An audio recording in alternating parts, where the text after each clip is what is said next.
You're listening to Crossing the Axis, the podcast that explores the commercial side of film production. With your host, James Keblas.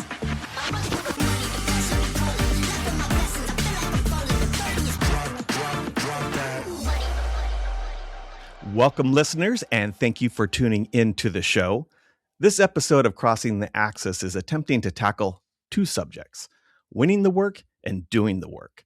As we know, one of the hardest parts of running a production company or creative business is winning the work.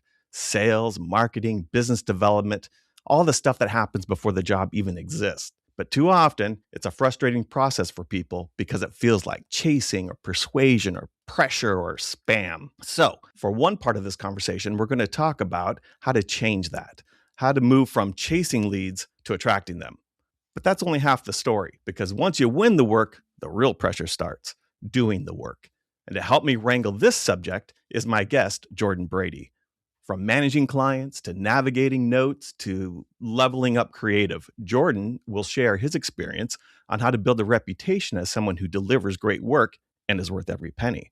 Jordan has been directing in the commercial production world for a long time and also runs a commercial production company in LA called True Gent. And every time I run into someone who knows Jordan, I hear the same thing: great director, great collaborator, and a great human being. He's also damn funny, which you can verify by listening to his long-running and wildly successful podcast, Respect the Process, where he kind of digs into the realities of directing and creativity and kind of surviving in this business.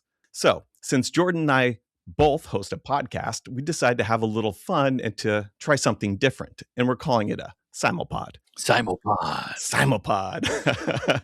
One shared conversation that lives on two podcasts. And this is how it's going to work. We're going to take turns asking each other questions. Jordan is going to talk to me about winning the work in my BizDev video series called Booked Solid and kind of the thinking that's behind that. And then I'll ask Jordan about doing the work, basically getting a glimpse of the curriculum at the commercial directing film school in LA, which he runs. Okay, I think that covers the setup. Great setup. Yeah, welcome to the show. Anything you would add here for this SimulPod? James, first of all, thank you for doing this. And I love Crossing the Axis, your podcast. And at first, I just got to, do some people think it's about the supernatural or like transitioning out of this body into another? How did you come up with that title?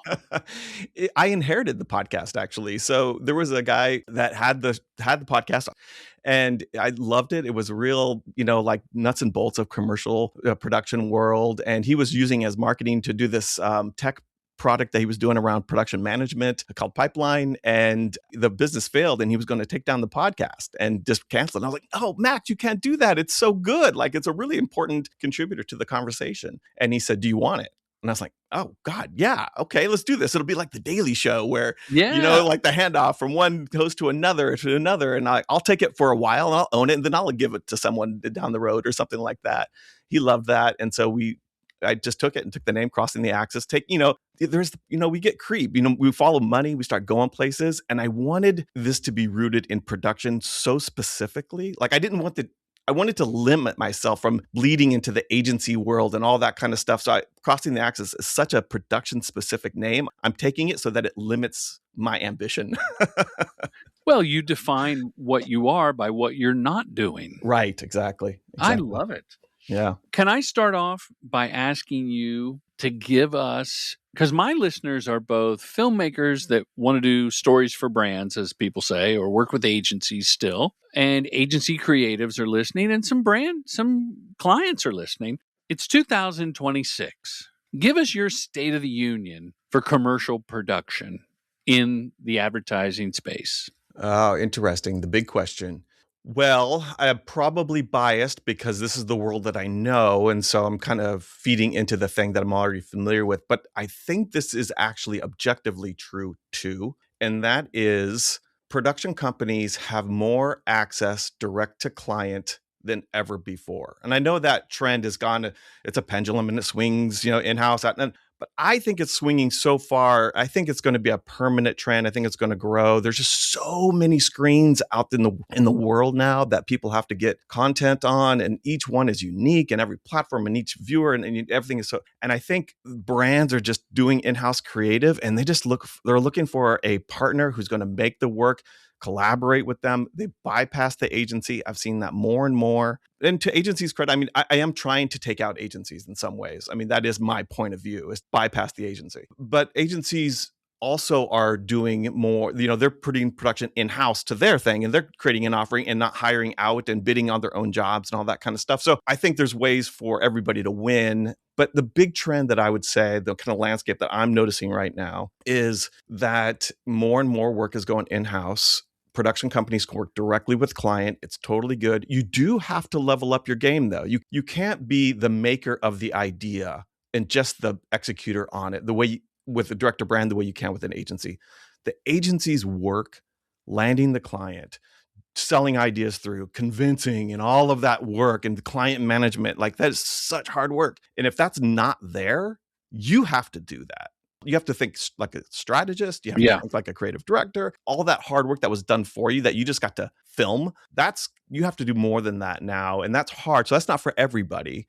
But if it is for you and you can stomach that, you maybe even like that, then I think there's a tremendous amount of work for you to I succeed. love hearing this. Thank you. I love I don't claim to be a strategist, and I do rely on the agencies to have already done the heavy lifting, like you say, landing the client, pitching the ideas, and selling the strategy and the big idea that leads to 20 scripts that gets chosen, not watered down, but culled down to 3 or 4, and then picking one to go shoot.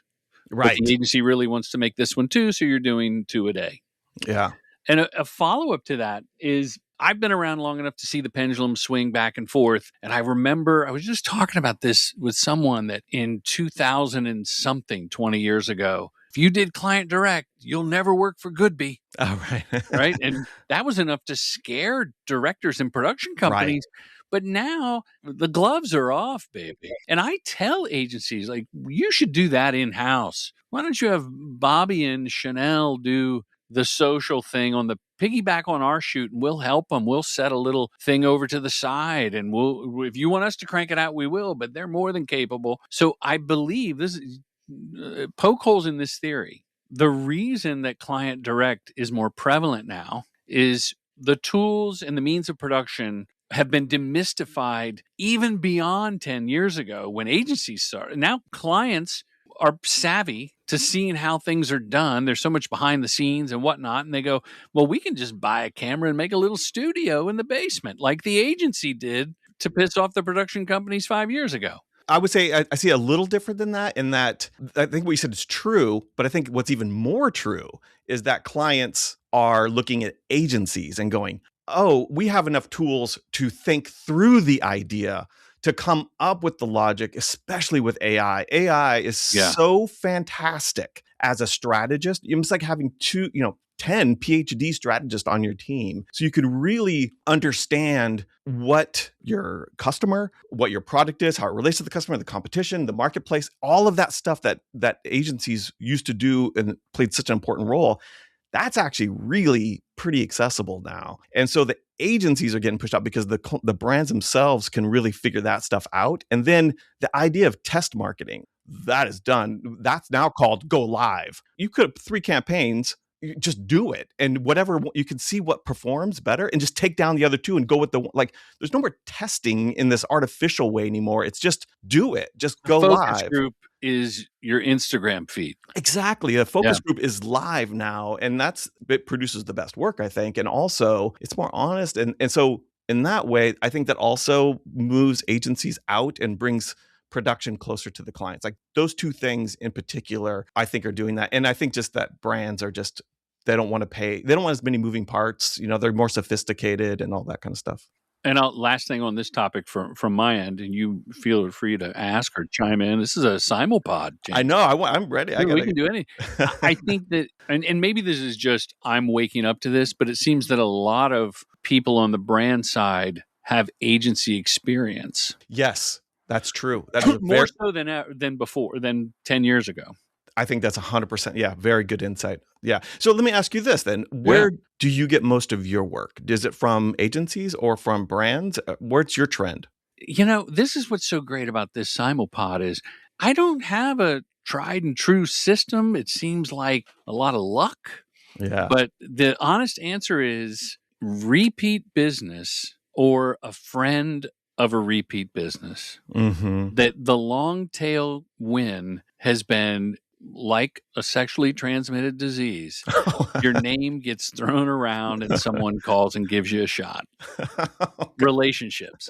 And, I have reps at TrueGent, and I would say the majority of the work does come from a rep has heard about a project. But often the rep will even go, you were recommended by so-and-so. It wasn't like my reel cut through the clutter of the 400 directors. It was someone put my reel at the top because they heard good things. Right. So just being collaborative, being a good person, hopefully, and ultimately doing the work. I'm always telling newer filmmakers, you'll get hired again if the spot turned out great and maybe the shoot wasn't, a party with a piñata. But if you have a party with a piñata and you were the funniest or you were the nicest and you had parfait and caviar, but the spot didn't turn out well, you'll never work with them again. I don't think you can be an asshole. Like when I got into the business, we were on they were on the way out, but there were still a lot of healthy egos, and it was a rite of passage to be, as a creative, to be locked in the porta potty by the director. That kind of shit. Like that would never fly now. But I would say, my reel is what gets me the work, and someone passing my name along. Well, one of the things I want to talk about with you is the idea of building your reel, because you have been saying this for decades now. I mean, almost, you've been doing this for so long, and your books and your point of view just taps right into what I think is important and how to make money and get business. But before I do that, what I want to ask you in the big picture point of view is, so you run this thing called Commercial Directing Film School. You've been doing this for a long time. You can learn more at commercialdirectingfilmschool.com. Well played, my friend. And that's in LA. And the thing that I want to know from you is, what's one of the things that you used to teach that was really important but isn't important now? And what's the thing that you teach now that you didn't even think of back when you first started it? Wow, that's a great question. Thank you. So I did the first commercial directing boot camp in, I think it was like September of 2015. Okay. So over 10 years ago. Yeah. And some things have come and gone. What I never thought of in 2015 that became a thing probably 7-8 years ago was really try to get an in-house directing gig at an ad agency, because you won't get the big jobs because they'll go, you're the kid from down the hall, but you'll get your 10,000 hours. You'll get your reps in at the gym. You'll get these assignments. Devin, grab a camera. Sally, get a microphone. We're going to shoot a commercial and you're going to direct it. Right? So similar to, I guess what I haven't thought of that I will be teaching, I don't know when this comes out, but January 24th, I have a boot camp in LA. And I will be telling them, work on the brand side, because the brands now have an in-house production company. Yeah. Which, given the fact that we both agree that kind of the holy grail is that direct to brand for a production company. Yeah. That's an existential threat, kind of, that brands, Walmart opened a studio last year. I know. Yeah. So when I was a stand-up comedian, you would make fun of people that were Walmart greeters, a senior that got a retirement job, just greeting people at Walmart. Now you could be a Walmart director. Right. And I'm saying that with reverence. I understand. That's the truth. I mean, there's no more purity test anymore. And we're all trying to make a living. We're all trying to make money. And the way I see it is like, I think there's a hang up a little bit about working directly with brands because of a brand like Walmart with not a great rep. But my point of view is all brands suck. I don't don't care about the brand. I don't care about the product. In fact, you shouldn't care. You should have an objective point of view as an artist, as a maker of something, regardless of what it is. Treat it with complete objectivity and shoot it and make great work and care about the people that you're working with, the client. Like that's how I kind of get by. I don't care about selling product and all these big corporations that, I can't stand. I can't stand kind of any of them. I don't put judgment on any of that. I save my judgment for the people I work with, the clients and what they're going through, and try to help them, and then making my own reputation, like that kind of stuff. And it's just a product, just like anything else. And I think this idea of sellout, this idea of purity, I hope it's gone. It's certainly gone from me. I would sell Ozempic to bulimics if the budget was right and the script was good.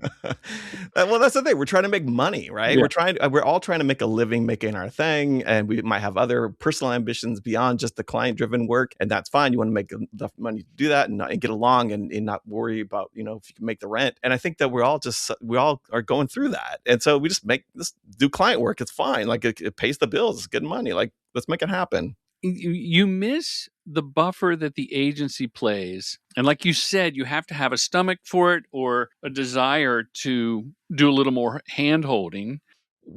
How many people have gone through your commercial directing film school? Well, if you count the online master classes, and I license them to the Filmmakers Academy, it's the same price. It's like you can buy a MacBook Air at Best Buy or the Apple Store. It's the same. Yeah, right. But if you get it through commercialdirectingfilmschool.com, you get a free consultation call with yours truly. Whereas if you get it through the Filmmakers Academy, you don't. But they have so many great courses at the Filmmakers Academy.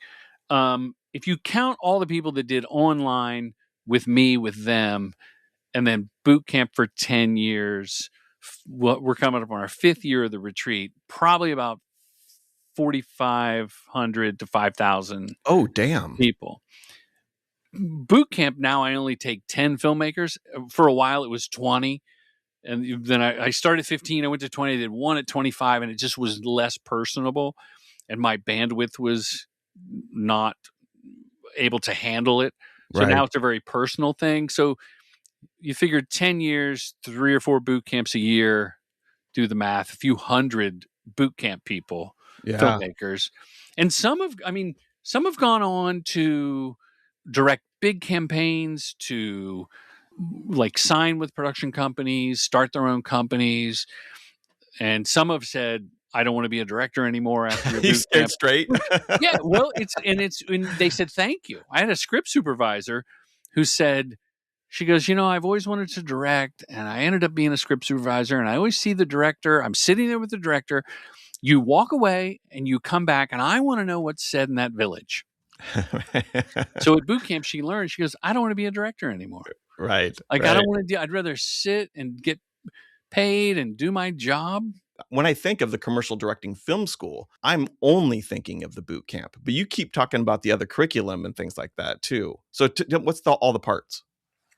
So the online courses, which were born out of the pandemic and not be able to gather as group.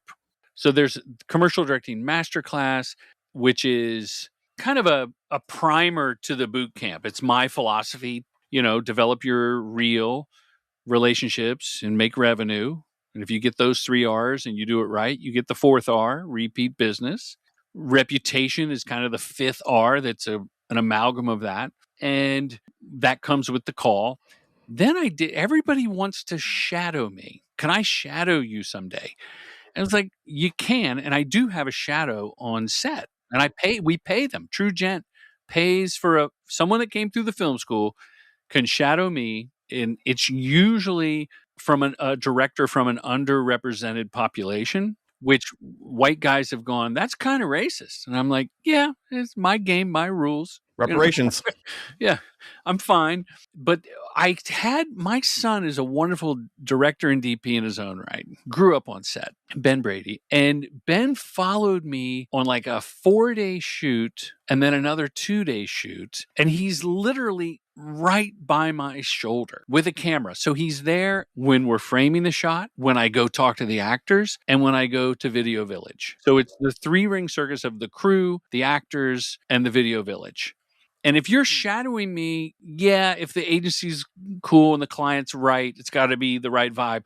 You can come with me into Video Village. And I say this person's going to be shadowing me. She may come over when we're talking about stuff. It's all cool. But the online shadow course, which it's innovative in that I don't think there's any other course like it. It's better than coming to set and standing over there. So this is literally a shadow program. Like it's If you take it online and there's 12 hours of raw behind the scenes, like you're literally on set with me vis-a-vis the camera. yeah, right, yeah. But he's on a wide lens following me. And because the crew knows Ben, he's everywhere and not who's the asshole following you around. It's like, oh, Ben's following you around. So I'm directing an actor, and then without cutting, we walk over to the Video Village and I tell him what's going on. So you see that the collaboration and whatnot. Oh my goodness, that is so good. I didn't know that you had that part of this. This is It's funny for a person who makes their living doing advertising. It's a hard thing to advertise. why? Just because it's such you've decidedly made this podcast, Crossing the Axis, a niche. Right. And the film school, when you call it commercial directing film school, you're limiting. Like, I don't have a documentary class. I don't have episodic television or narrative. And my lovely wife, who's much smarter than I, is like, you got to branch out if you want to expand. And I'm like, but I don't want to scale. I don't care. I want to help those that want to do this one thing called commercial directing. So those online courses exist. There's a how to pitch class. There's in how to pitch, you see an actual recorded Zoom, and you see where I won the job. Wow. And then Christina Archer, who is just a wonderful director, merging AI and live action. She's an Adobe ambassador now. She came up through the boot camp. She now has a course that I host called Winning Director Treatments. And another guy, Kevin O'Brien, who came through the film school, is going to do an LED wall course that's going to come out soon, because his directing career, he grew up as an in-house director with a soundstage, one of the first and biggest LED walls. Those are all the online offerings. I'm so glad that we're tackling this. First of all, this is brilliant. I have not seen anything like this before. My favorite kind of learning and teaching is showing people, not saying it, but showing it. That's what I've tried to do with my series as well. And so I just love that you're doing it and taking that approach. The shadow program is brilliant. So is this a subscription service? Do you pay monthly and then you're constantly giving new content, or is it? No, it's many, many modules in each course. Some are like a minute, 15 seconds, and some are 17 minutes. The average is probably 7 to 12 minutes. And you just go through them, and you can download scripts and watch them. You can watch the spot, and you see my notes scribbled.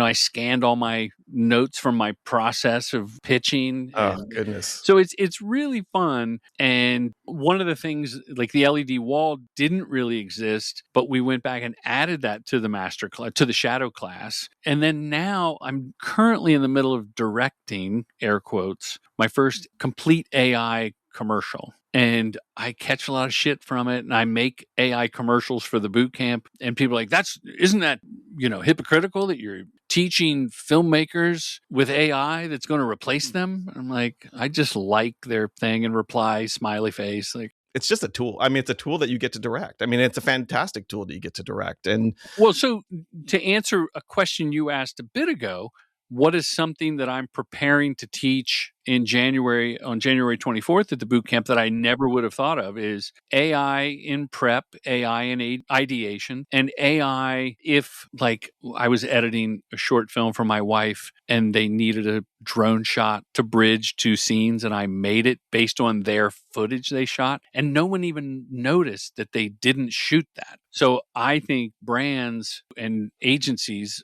are making spots like this, some with negative feedback, like McDonald's. It's going to come around to where you're like Christina Archer just did a thing. She put a LinkedIn post where she shoots her own assets and then does the AI wizardry. And it's a combo. It's effortlessly flowing. And if you do more fantastical work, like I do comedy dialogue, right? If I did, people floating through giant parfaits, getting drunk off sugar and they're on the moon, then AI, it's going to be like CG, it's going to be like animation, it's going to be its own thing that people accept. So I will be talking about how to use AI tools, but here's the bottom line at bootcamp. What's the same from 2015 to 2026? Leadership, point of view, collaboration. If you don't have a point of view, you're not going to get hired. Doesn't matter if you're going to animate or AI it or go out and cast people.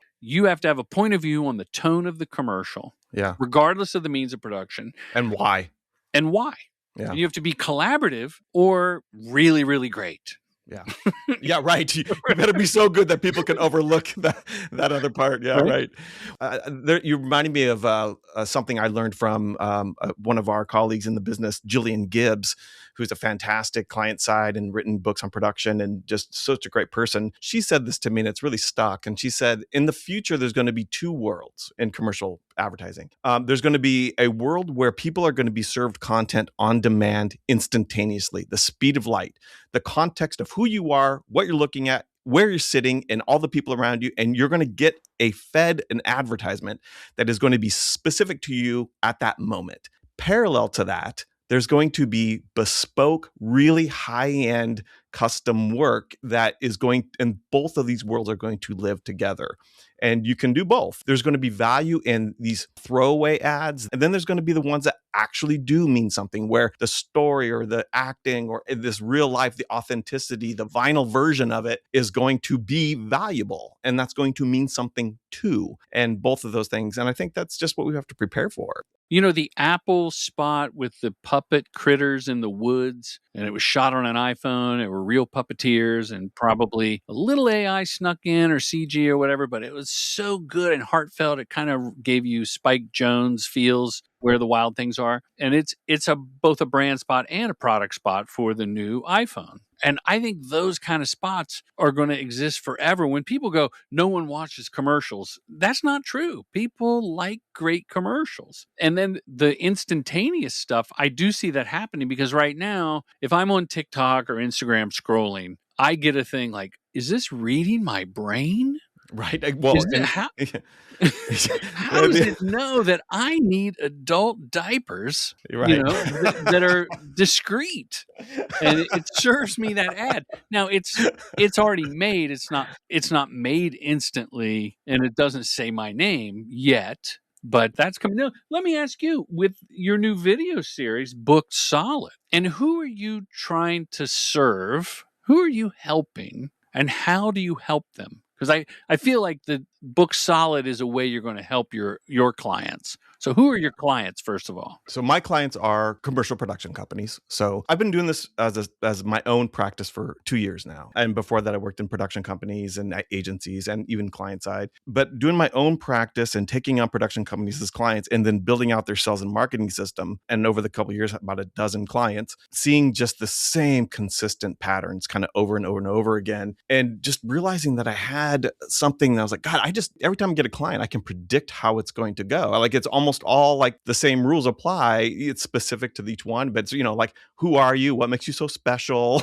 What sets you apart? How do you know that? What did clients say about you? Kind of that therapy bit. And then it's like, okay, what systems do you have in place and how you kind of build this out and have accountability and a bias for action and know that you're actually doing something? Can you measure it? Like all these things. And then you get a client, you deliver the work. Is it any good? Are you turning that into marketing that feeds the system? Are you growing clients? Or are you just one and done? Like once you've kind of worked that, I was like, God, I got a system here. I have a system. And I've also kind of graduated myself too, like where in the first part of this, I had smaller production companies where, it was like 1 or 2 or 3 up to 5 people or something like that. And I was kind of helping them grow. But in order to hire me is a little expensive. And now I'm kind of working with bigger production companies with big teams, with sales teams. And I figured out a way to bring production people people into becoming account managers and joining part of the team. And it's all built on the system. Everyone's working together, and it's $10,000 a month, to have me and to build That's the a system. subscription, or you can do It's just month one and by month? done. Yeah, it's $10,000. I get you set up. We do the therapy. We get to the heart of it. We do the market analysis. We use all the tools and all that kind of stuff. And then then we figure out what we got. One job pays for that. I mean, there's listeners going, oh, $10,000. But really, if you book one decent, even mid-sized job, You have to see it as an investment. If you see it as an expense, then you're already looking at your whole business wrong. It's an investment. You have to see, like, I'm going to pay this. I'm going to be up. We're going to have accountability. Everyone's going to be working on this. We're going to grow clients. Everyone's contributing to that. You get more work. I mean, that's the thing. And I've seen that pattern. My clients have had success, sometimes the way we predicted and sometimes not the way we predicted, but still having success. And it's been kind of remarkable. So I created this. I was like, I want to write a book, as we do. I'm going to write a book. And I was like, God, do people read anymore? And I'm like, I don't think so. I was like, you know what? I'm in video.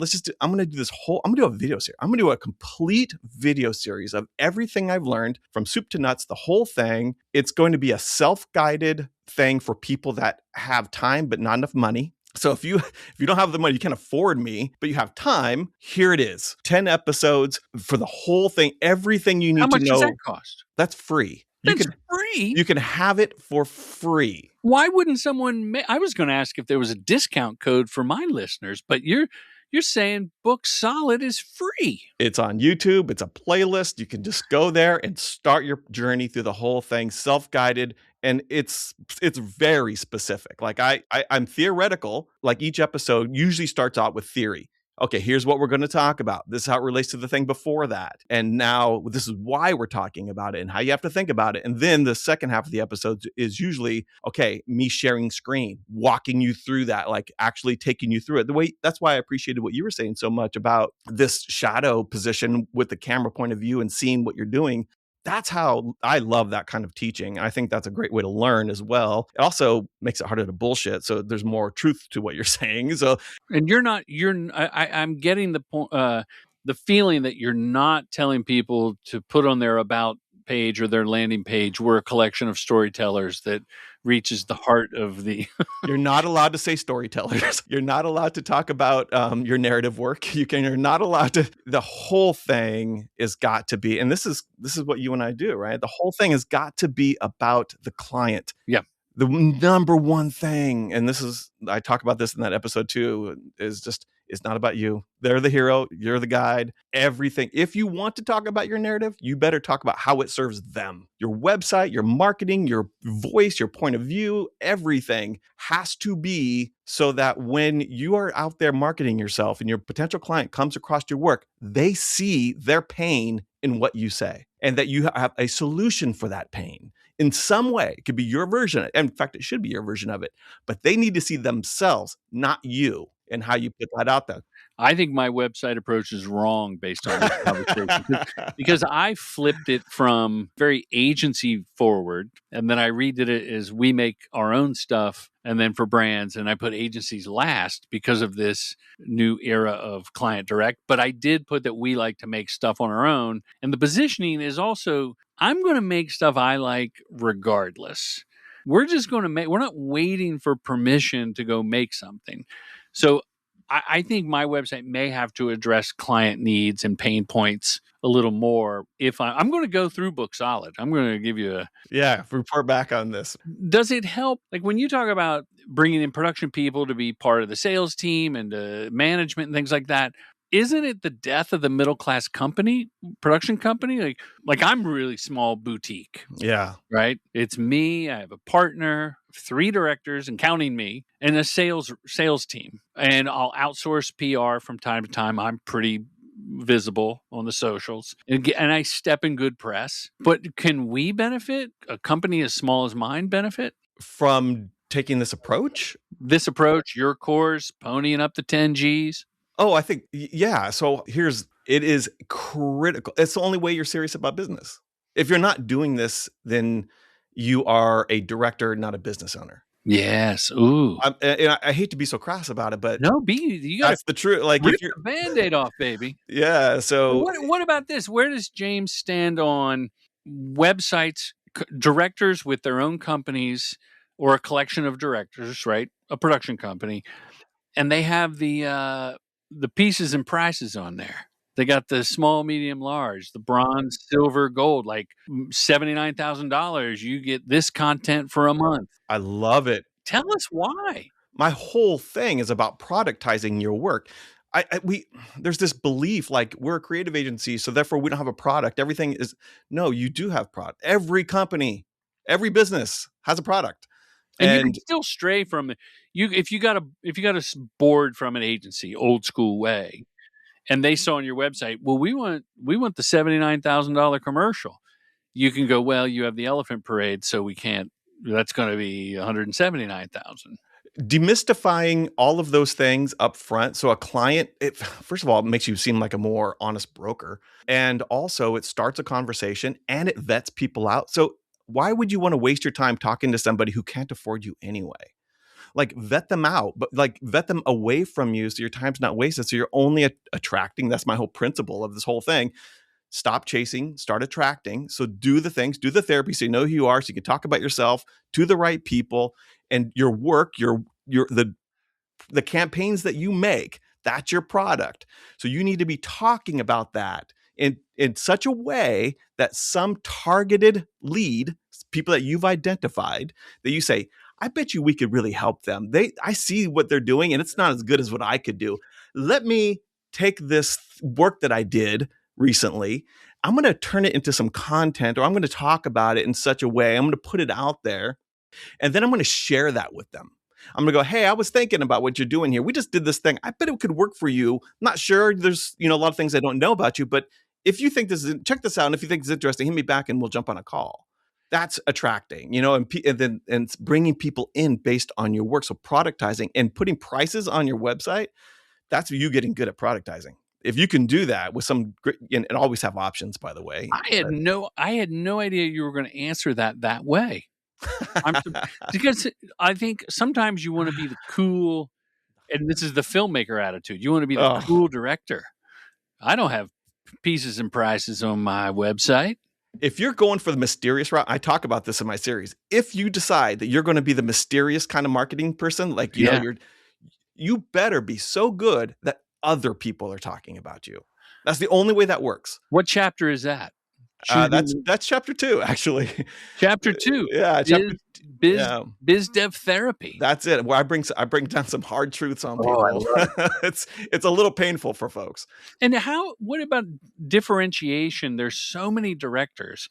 You had a guy, and I was pissed, but I'm sure he's a nice person and I wish him well. There's a guy, he started a company in Austin. You had him on. I was driving to Seattle, and he has I think 9,000 directors, but he has no roster. What was his name? That's Luke Lashley. I loved that conversation. It was a great conversation. It made me mad at first. What made me mad is at first I'm like, well, you're not selling directors, but he is selling directors. It's just from a director's point of view, you have to stay top of mind on his mind for him to think of you. Because like the Directors Network has been around for 30 years. You have to stay top of mind when an assignment comes up that they're thinking of you to put you up to bat. Yeah. Or maybe he puts up 12 directors. But the rosterless company I've seen, like in the last 2 years, proliferate. The future is producers have a great role in the future. Yeah. Because they can assemble teams for projects fast. Everyone's so well connected, and it's so easy to do that. Luke Lashley in that episode where it was basically talking about freelance or like having a team of directors, and he does this really well. I mean, he's just after pursuing work, and he gets into the reason I like it is because it also aligns with my point of view, and that is you really have to know your niche. You have to know like you were talking about your website, and I'll say there's many great things about your website. One is it is so clear that your expertise is in comedy dialogue. It resonates. You say it resonates. I know you're the go-to, and also you're really funny.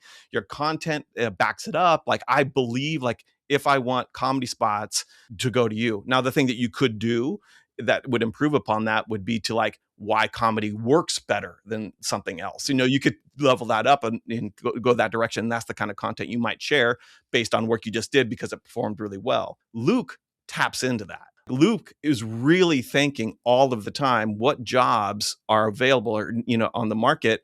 And then he finds the people that are perfect for that job and then lines up the pitch in that way. And I think that's kind of the future. And that's why I thought his point of view is very controversial. I think that's how it's all trending in that direction. It's a great episode. His approach works given that he has solid relationships. Now, the rep model, where a production company has a sales rep and pays her or him or they monthly, usually a retainer plus a commission based on the work they bring in, I think that's still viable. Not in the client direct, because the direct to brand, I shouldn't say that. Reps have gotten me direct to brand, but their forte is longstanding agency relationships and having their finger on the pulse of the agency scripts. Where do you stand on all that? Yeah. And I should say, my point of view is direct to brand, and that's the area that I know best. When Luke does his episode, it is about working to agencies. It's not direct to brand. Yeah. So it's kind of interesting in that way too. And I think that going direct to agencies is different. I think that's where reps actually probably make sense.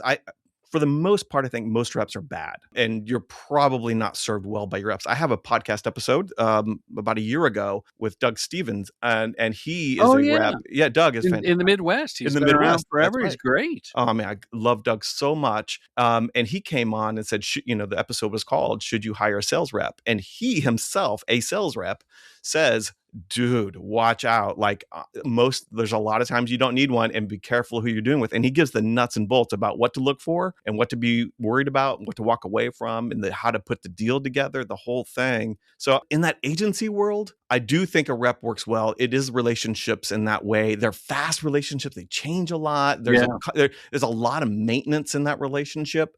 Whereas direct to brands, I think it isn't quite so busy and fast in that way. And so you can do it without a rep, with you yourself or your team, your producers. If you hire salespeople, can manage that direct to brand really well. And if you do it through marketing, like I prescribe, marketing your work and putting it out there and sharing and adding value, never, ever, ever, ever ask for work without a conversation with someone. Like, it's so presumptuous. The things that I see, people are like, they're pitching their stuff and they're like, "Hey, you should hire us."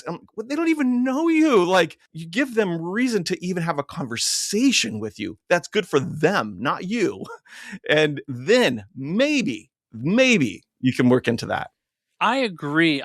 There are people that show up in my feed, and I'm sure they're well-intended, but they talk about, how to do cold outreach. The number one sales biz dev work you could do, the number one by far, is growing the clients you currently have. Like that's like grow clients. I do have a episode in my in the series about Book Solid on YouTube. Thank you, Keblas.com. But it's about how to turn producers into account managers, how to think like account managers. It's all learnings from Jenny Plant, who's a fantastic account management coach. She has a great program. Highly recommend her. I've had clients go through her program. I know Jenny. I mean, it is smart stuff. How to grow clients. That's the first thing you should do. Well, I told you about Prof G, his online courses, right? His brand sprints. And I'm in the courses with people from around the world, like cohorts of a few hundred from, India, Japan, the former Soviet Union, communist bloc countries, Europeans, Brazilians. And I think there were some Meta and Google teams that were paid to do these courses. And they said the same thing. He said spend, and I twisted this into boot camp.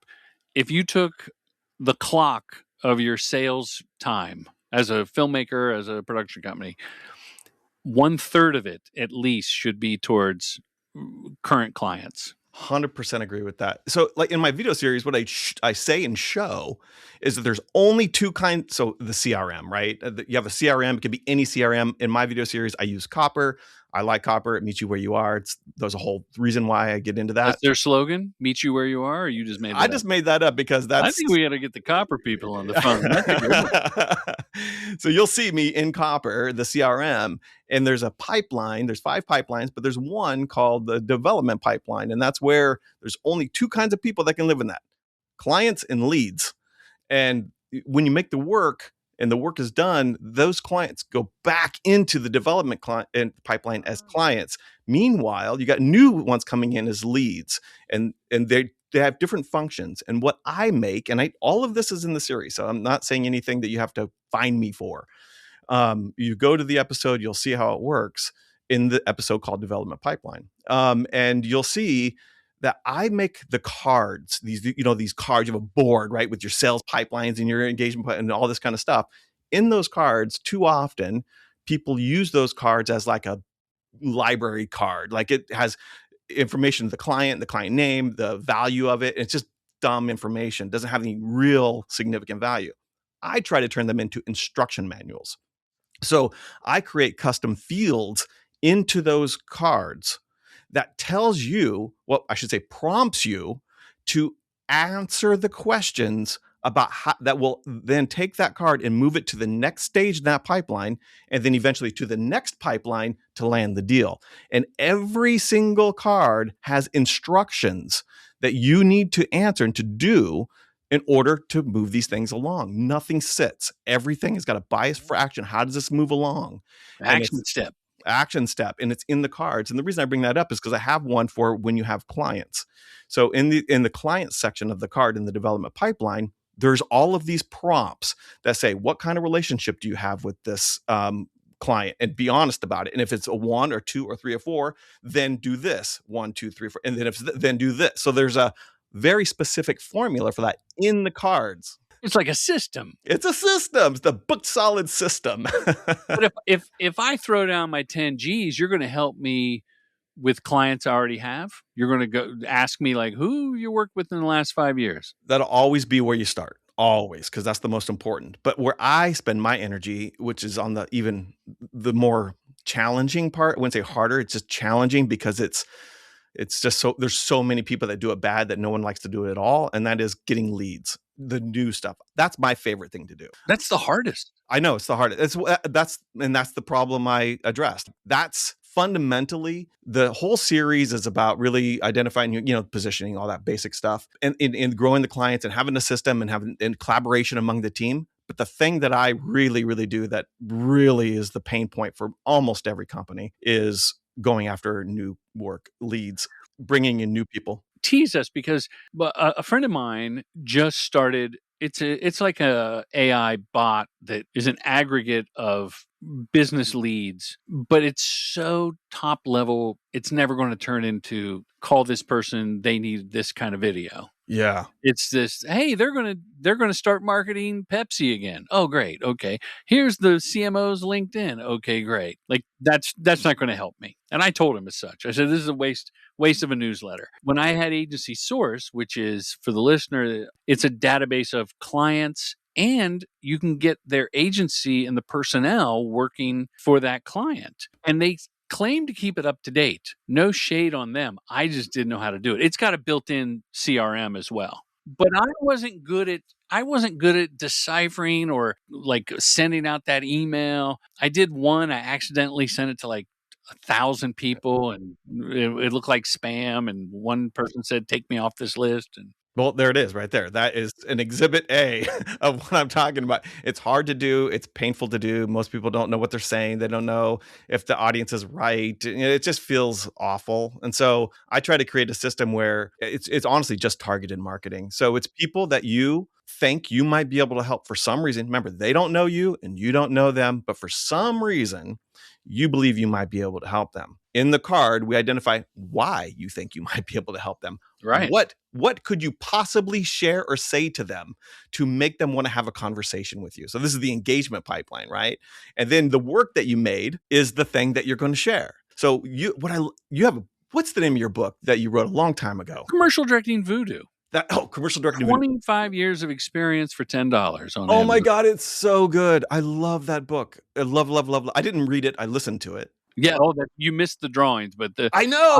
I narrate. It's pretty good. You narrate it, and you narrate the drawings, by the way. Like I felt like I could see the drawings in my head because you narrated them so well. But one of the things you keep coming back to is the real. Everything you're making for the real. I was like, oh my God, Jordan, this is perfect. Yes, great information, because you should be thinking about the stuff that you're making and how it's going to serve you. And then you're going to take that and build it specifically. Literally in the cards that I have, you have a marketing pipeline. In the marketing pipeline, you have leads named. This marketing is going to hit these people. And in your engagement pipeline, you have the marketing that's going on those people. And those cards are, relationship based, and they're moving along. Do I need to print out these cards and get a cork board, or can I do it on my computer? I'm serious. I'm imagining a murder board here. And yarn people and headshots of CMOs. I have like OCD, I think. So I need to have things organized, and they have to be like neat. And so I create this system in a CRM. You could use any CRM or the one I use. Copper. What was the tagline again? Meet you where you are. Meet you where you are. Copper.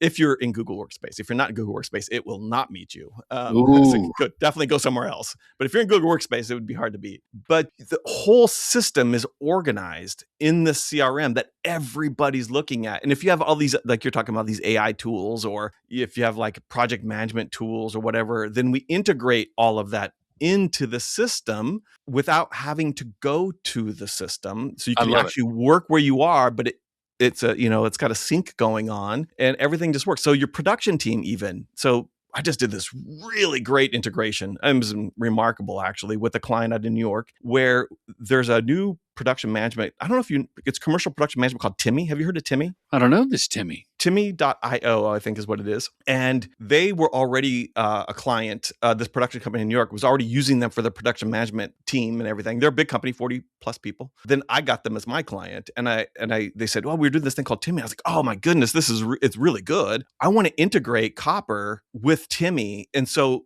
the production people can inform the CRM without ever having to go to it, and the business people can see what's going on in production, what's over budget, what's at what stage, without ever having to go to Timmy. And they were into it, so we built it, and I got the Timmy, and it's actually a tool that you can you can get for free rather on the Copper marketplace now for this integration. Copper liked it so much they created this thing, so that's in my video series too. So, and then now what happens is your producers and your delivery team, they see the business development going on. They've seen the journey of this client and how they got here. And then they start caring more. Context for the next job with them, or how to apply that to a like-minded client. And then the instruction manuals are in those cards. So they know they have to be thinking about growing these clients. So they start acting like account managers. So then they're getting more money that way. So that's the system. That's the murder board done in organized digital CRM. Now, James, the last couple years, I've had higher margins running TrueGent, doing more things on the job, and even some of the jobs have been lower budget than before, but the profits have been higher. And I tell myself it's because of this white-gloved service. Like, there's some extenuating circumstances, but we wrapped a little less than a month ago, and we're still dealing with some post issues on this job I did in the second week of December. And today, the creative director, who's a dear friend, said, I just really appreciate that you're always here for these calls. We're dealing with the effects. We're dealing with the post. We had to change an edit for a reason. And I'm like, well, I want to be accessible. So with the film school, I want to be an accessible mentor. You take a course, you can text me a question, or we can jump on a phone before you pitch. I want to be an accessible mentor. With TrueGent, and I have a question that I'm leading to, I like being there from start to finish, and accessible and a leader from hopefully pre-production as part of the creative team at your agency or brand, and I'm going to follow it through. So when we package the post, I'm there with all I see. I'm on every email. I'm seeing the comment. I'm seeing the change the client requested. I know where it is on the hard drive. I pop it in. So it's that kind of true gentlemanly service. My question is that enough of a differentiator in this sea of directors that are all the same? Given they like the real, is that shepherding the whole project? Is that enough to set me apart as a company or as a director? No.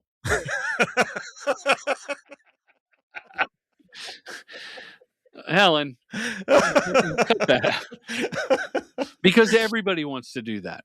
That's table stakes. I mean, that's should be expected. Like, it's not a differentiator. It's not a position. You can't position on that. Gotcha. You can't, that's not the feature of your product. This is the cold bucket of water I need you to throw on my naked body right now, James. I just love the pause before you said no so defiantly.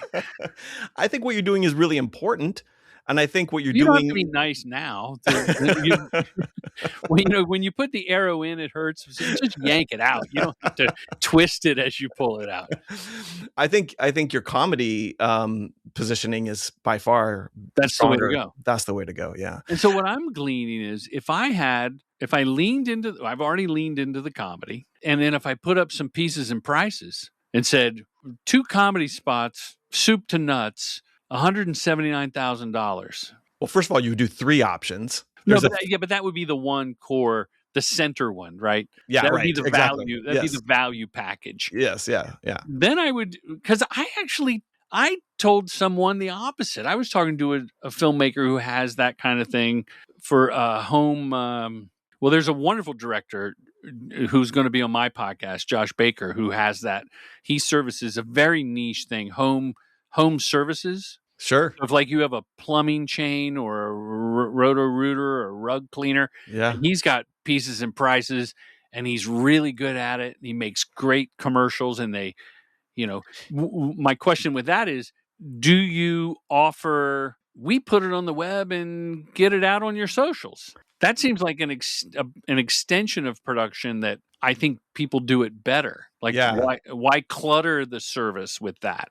These add-ons. Yeah, partnerships are fantastic in that way. Let me explain why positioning yourself as the white glove customer service experience isn't enough. Sucks. Why it sucks. It isn't enough. Clients want to pay for performance. They want work. They want to know the marketing works. Like, the famous saying, like 50% of my marketing works. I just don't know which 50%. Like we're beyond that now. Like we want to see what works and what doesn't work. And when you are in a niche, you can talk about that niche sometimes even smarter than your client who's in the niche. So when you could talk about performance of video specifically, why this kind of video works better, where this kind of video works better, what screen, when you understand their customers because you've seen the movie 30, 50, hundreds of times because this is your niche and you work with all their competitors. Like I know commercial production companies, I felt confident to make the video series because I've worked with so many. I know this movie, like it's classic. When you can do that with your niche, oh my goodness, they run to you because it's not like, what's keeping you up at night, and asking all these questions. It's going to these people and going, do you know what should be keeping you up at night? I know something. And you scare the shit out of them and they have to talk to you because you know something that they don't. And then you can engage them. Getting a conversation is the hardest part. Get that conversation going, unpack what their needs are, what their pain is, and where their goals are. And then talk to them in some intelligent way based on your deep knowledge of experience in this one area, their customers.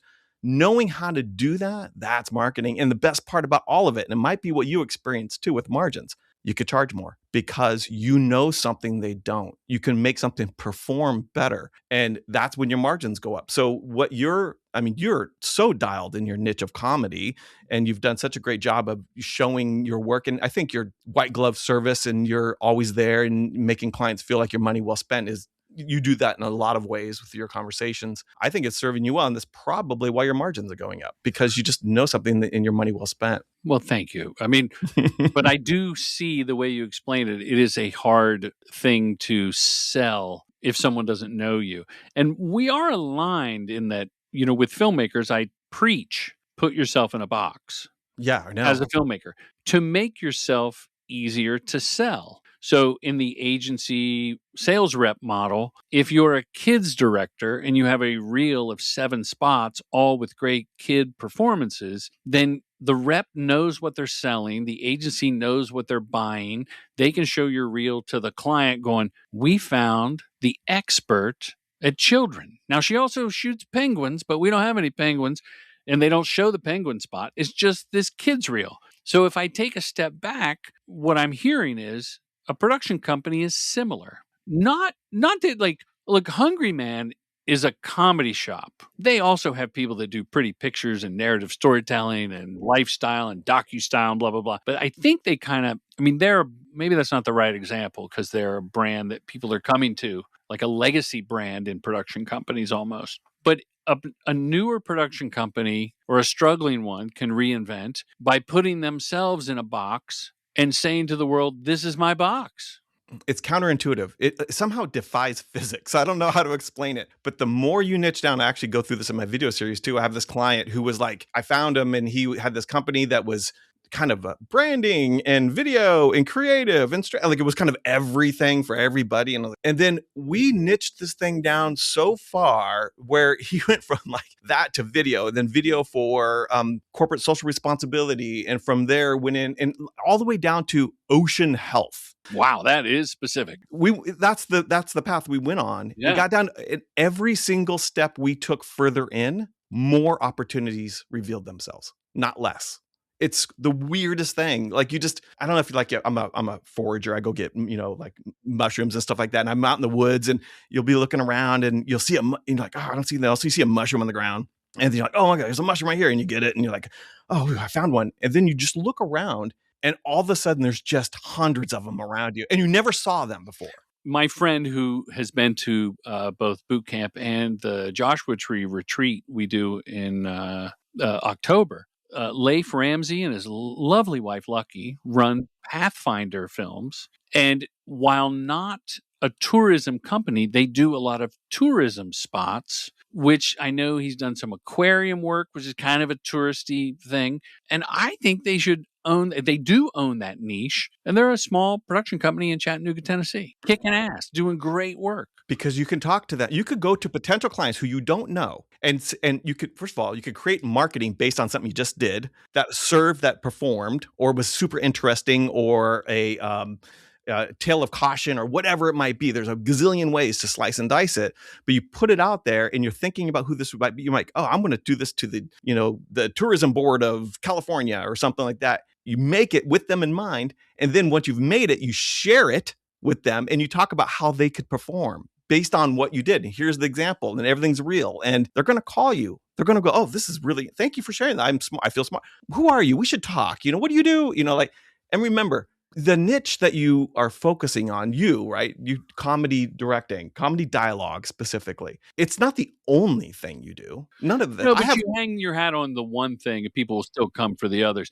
I did a sales video, like a marketing thing. You tell me what you think of this one.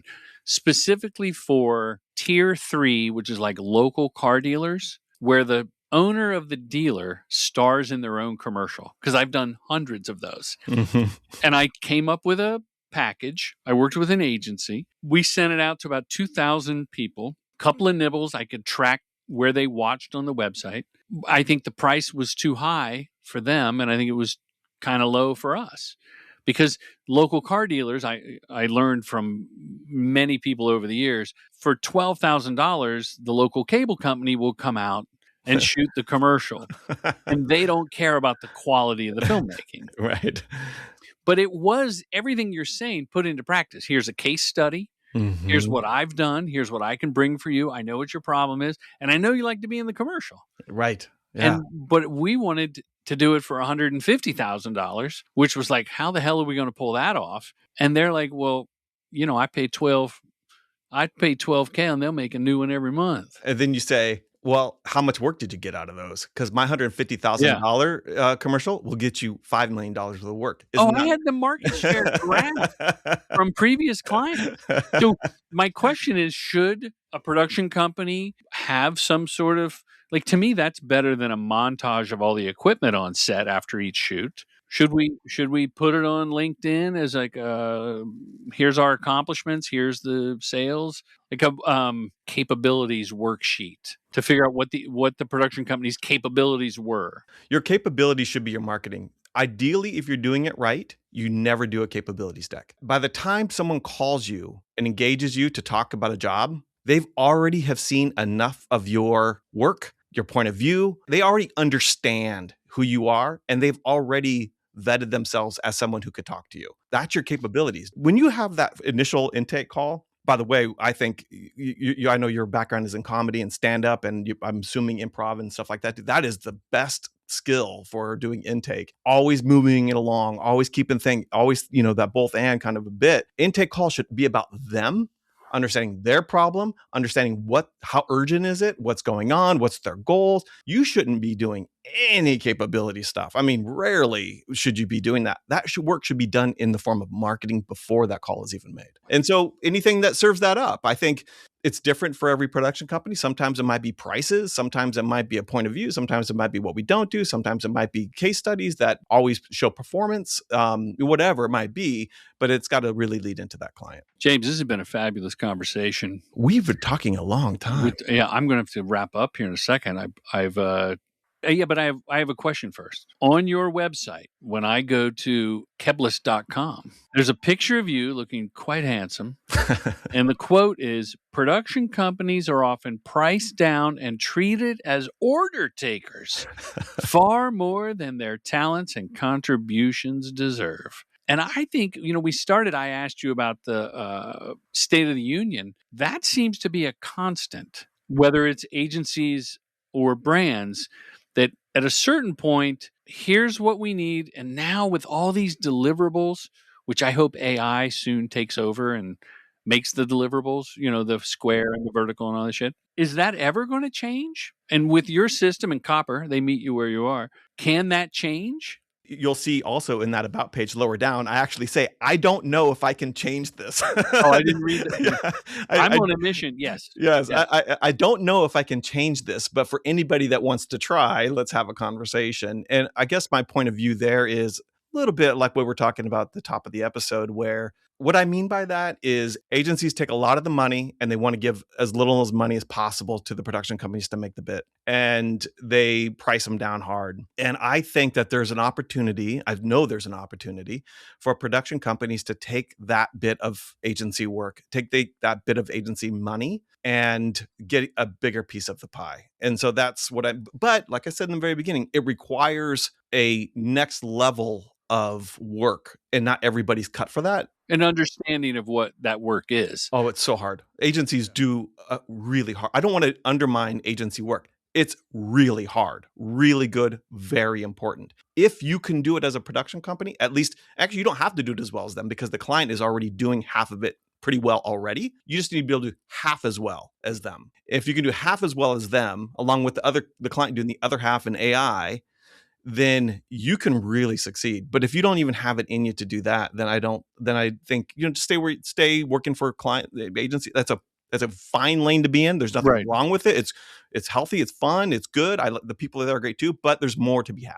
That may be something that's changed from when I started the film school vis-a-vis the boot camp to now. Is in the beginning, and it's in my book that you heard, right? Commercial Directing Voodoo. I would say God bless the agency, because they like I said earlier, they run interference. They came up with a strategy that led to the idea, that led to the scripts, you bidding, winning the job. But if you want, like you said, if you want a bigger piece of the pie, you got to put on your big boy pants and maybe learn some new skills. That's exactly right. Or bring some people on. Partnerships are fantastic in this way. Develop partnerships. I can't stress that enough. Find someone that's a media buyer. In the niche that you have, partner with them, sell you and the partner together when you're, like that kind of stuff. That's how we pitch the post. I mean, people have been doing that for years, but packaging the post with the same people I've been working with, Session City, wonderful group of female-owned company. So we partner and we work out on a case-by-case job. Will I edit? Will they edit? They're going to color. They're going to conform. They're going to do all this stuff. And it's no different than being one company going down the hall. Yeah. But instead, we just Zoom and treat it that way. So with that mentality, why couldn't I call, and I have called copywriters in package jobs where the client, back when this was like an anomaly, hey, can you write some scripts? So we wrote some scripts. Yeah.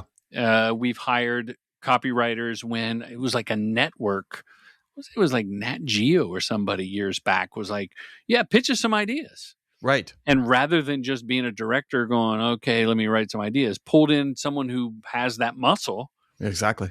And so what I'm hearing is maybe look at that as now being more in vogue. Pull in a strategist, pull in a creative director. Oh yeah, 100%. That's why it's a producer's market right now, because producers are really skilled at that. So if you have those producer instincts, I think that really will serve you well. And I mean, you talked earlier about does being a really accessible vendor that gives great service, is that a thing to position on? And that isn't, but it is the thing that probably keeps them coming back. And that skill is also the same skill that makes a client believe that you can pull together a bunch of partners and have it work. You are the one that's going to be the single source of accountability, even though there's partners. I mean, that's the danger if a client's looking like, oh God, they have there's a lot of different partners here.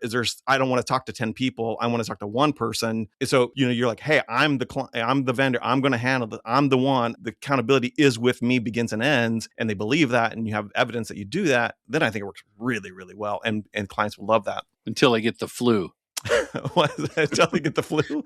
They go, I don't know. It's flu season. He's only one person. Is that a story from experience? No.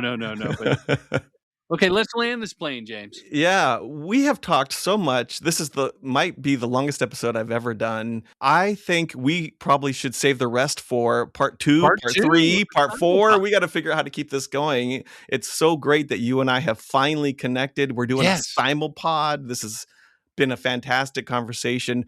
Any parting words that you need people to know about being a good director, and like what's the thing that you want every person that goes through your program to just take away? What's the number one? I was thinking about this, not that specific question, but I was trying to anticipate what you would ask me. And I think one thing that I've gotten great feedback on that I've done for years, not in the beginning of my career when I was an asshole, but that is you get the takes that you want for your reel. You first shoot the script, because that's been vetted, and there's a copywriter and there's an art director, and you're of service to this job. And then what's really worked for me is to go back to the village, not get notes over a walkie-talkie, go back to the video village and say these words. I love it. I'm super happy. How can we make it better? Oh, good. It's a little jujitsu, because I really mean it that I am happy. And when I meet a new first AD, because, they're on the walkie-talkie talking to the producer in the village, and the producer relays notes and everything, I never fail to tell a new AD, I don't want to hear you say, what do you guys think? We're happy. What do you guys think? Say these words. Jordan's really happy. Like, say my name to them, because they hired me and they trust me. I had a client one time say, are you happy with what we're getting? And I go, yeah, this is really funny. He goes, okay, good, because I don't know comedy. Right. Like he didn't care. Like you had said, if they want to know that you've seen this movie before. So I tell the AD, say, Jordan's really happy. And they go, yeah, we can move on. Now, if we're late, because I'm usually an hour behind going into lunch, we just move to the next shot. But if there's like a pause or, well, we're thinking, we're discussing, we're watching playback, I just walk back and go, the take before the last one was perfect. That'll be in the movie. That'll be in the commercial. The last one, I was just playing around, not the best one. The third one, we all laughed, but that was just because it's different. Like, be super honest, like truth serum, because bullshitting them isn't going to work for you or them in the edit. So the phrase is I like take whatever, was the winner. I'm super happy. How can we make it better? And they'll either go, no, you're right, let's move on. Or someone will go, can we try this? And then you go, sure, let's try it. Maybe it's great. And when it's great, it's a win for the team. Like, hey, that was, you may have just plus this shoot. Oh my goodness, Jordan, this has been such a fantastic conversation. And I love that we're doing the SimulPod. And you have so many great listeners, and they already know you so well, but I hope somehow I've uncovered something for them about you that they didn't know, and that they just see what a valuable asset you are to this business. Oh, thank you. They know I'm wearing diapers. They now know that. When my listeners at jordanbrady.com or Apple Podcasts or Spotify, whatever, when they click on your name, James, should it take them to the Book Solid BizDev series on YouTube? Should it take them to Keblas.com? I think it should take them directly to the playlist on YouTube. Just go right to it. Everything. I love it. You don't need my website. You don't. Everything you need is right there, starting with episode 1. Just go in there. If there's something that you have questions about, you want to talk about, you want to get more information, you want someone to help you, then go to my website. But go to the YouTube playlist first. Put that in there. I love it. Hey, thanks again for having me on Crossing the Axis, where we talk to people in the afterlife. Thank you for having me on Respect the Process. Yeah. Okay, man. Have a good day. I can't wait to get great feedback from everybody. Right on. Thanks, man. Bye. Thank you for listening to Crossing the Axis with James Keblas. If you're interested in joining the conversation or have a topic you'd like covered, please drop a note at keblas.com. That's KEBLAS.com.